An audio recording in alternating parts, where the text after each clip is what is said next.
Jesús ya no podía entrar públicamente en ninguna ciudad, sino que debía quedarse afuera en lugares desiertos. Y acudían a él de todas partes. Ahora nuestra muerte. Amén. Estas lecturas nos hablan mucho de la virtud de la fe. En esta primera lectura de San Pablo a los hebreos, vemos cómo los hebreos, los judíos que habían estado tantos años, como 400 años, esclavos de los egipcios y estaban siendo oprimidos por ellos, de pronto Dios le manda al profeta Moisés y hace todo tipo de milagros para salvar al pueblo judío, para liberar al pueblo judío de la esclavitud. El último milagro que Dios mandó, el primero, las 7 plagas, las famosas 7 plagas de Egipto. La última plaga fue la muerte de los primogénitos, de las cuales los judíos se salvaron porque las casas estaban ungidas con la letra Tau, que hacía que los ángeles pasaran de largo y no castigaran las familias judías.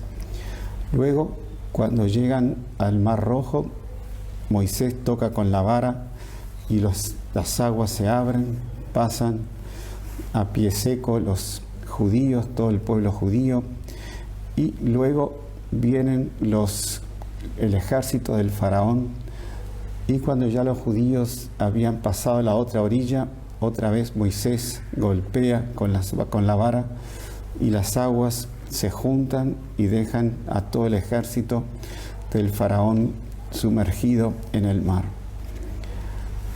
Luego los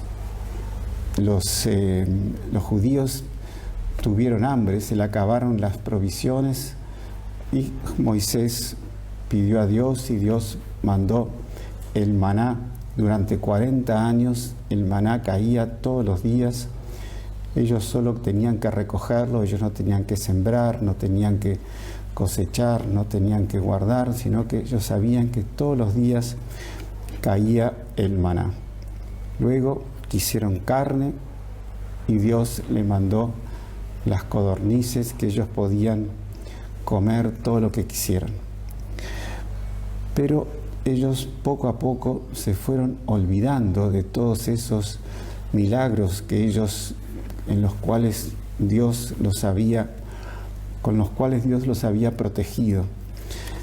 Y de pronto tienen una sublevación contra Moisés, diciendo que estaban mucho mejor en Egipto, que estaban comiendo carne y cebollas, que tenían todo tipo de alimentación, a pesar de que estaban esclavos allí de los egipcios, y se rebelan contra Moisés. Y ahí Moisés toca con la vara, en un momento que ellos no tenían agua, toca con la vara la roca, y ahí Moisés le hace salir agua de la roca. Entonces, ¿qué pasó? Ellos iban perdiendo la fe a pesar de que veían todos esos milagros de todos los días. Y por eso Dios dice: por eso me irrité contra aquella generación y dije, su corazón está siempre extraviado y no han conocido mis caminos.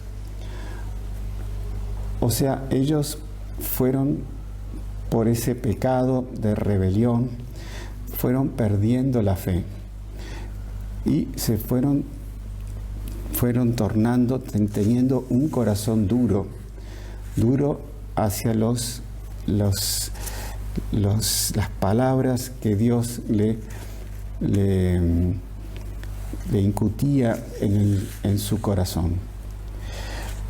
Entonces, por eso San Pablo dice: tengan cuidado, hermanos, que no sea que alguno de ustedes tenga un corazón tan malo que se aparte de Dios. por su incredulidad. Si vemos, si esto lo comparamos con el Evangelio vemos un acto de fe por parte del leproso. El leproso, como ustedes saben, era una persona completamente aislada de la sociedad, era un paria, o sea, una persona excomulgada de todo convivio social, de todo convivio con los hombres. Él tenía que vivir con una campanita. Si veían gente, tenía que tocar la campanita para que la gente no se acercara, iba gritando impuro, impuro. O sea, era un horror, ¿no? La vida de un leproso. Y no solo por la falta de convivio con los otros, sino todas las lastimaduras, los horrores de la lepra. Se iba cayendo la nariz, las orejas, se iban pudriendo partes de la piel. Una cosa horrible. Pero en ese aislamiento que ese leproso tenía, fue creciendo en él la fe. Y viendo que nadie se acercaba a él, el único que podía ser que lo salvara sería Jesús. Por eso se acerca a Jesús cayendo de rodillas y le dijo: si quieres, puedes purificarme. O sea, la fe de él estaba toda puesta en Jesús. Jesús, conmovido, extendió la mano y lo tocó, que era contra la ley. Nadie podía tocar a un leproso. Lo quiero, queda purificado, y enseguida la lepra desapareció.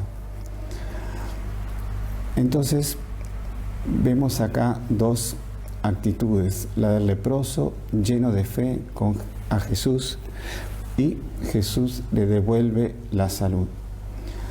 Los judíos en el desierto, que vieron todos esos milagros portentosos de Dios, de pronto pierden la fe y ellos se rebelan contra quien los estaba salvando de la opresión de los egipcios. Entonces, la fe vemos que es una virtud, una infundida en el bautismo, pero es pasible de crecimiento o de decrecimiento, y que continuamente tenemos que crecer en la fe. ¿Cómo crecer en la fe? Uno, por la oración continua, la oración fervorosa. El rosario, por ejemplo, es una oración que nos hace crecer en la fe. Y también durante el rosario nos hace escuchar la voz del Señor en nuestro corazón, que es lo que el Salmo dice: ojalá escuchen hoy la voz del Señor. Continuamente Dios quiere entrar en contacto con nosotros, y ese pequeño recogimiento que exige el rosario, que son 10, 15 minutos apenas a lo largo del día, eso nos ayuda a nosotros a encontrar la voz del Señor y no a endurecer el corazón como hicieron los judíos en el desierto. El pecado es, como decíamos, es lo que endurece el corazón y nos achica la fe. La persona que peca mortalmente pierde la fe, pierde los méritos, pierde las virtudes, pierde los dones, solo le queda como un tendón de fe, un tendón de esperanza, que con una buena confesión, con un acto de contrición, reconstituye todo lo que había perdido. Pero nosotros tenemos que siempre estar aumentando en esa fe, y por eso debemos tener también devoción al Espíritu Santo, que Él nos entusiasme en nuestra fe. Así como los apóstoles, antes de recibir Pentecostés, ellos estaban temerosos, estaban vacilantes, tenían cobardía de enfrentar la opinión pública. Bueno, a partir de que ellos reciben el Espíritu Santo, ellos son héroes en la fe y expanden la fe por el mundo entero y los ambientes más refractarios a la fe.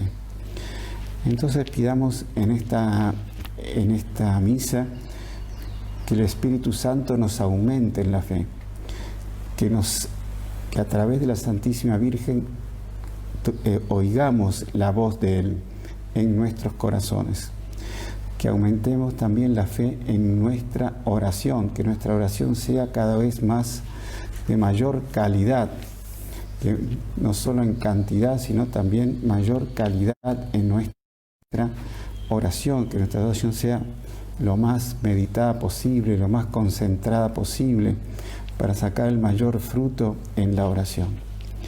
Luego también está la lectura espiritual, que nos ayuda también a aumentar la fe, la vida de los santos, una cosa que ayuda muchísimo a aumentar la fe.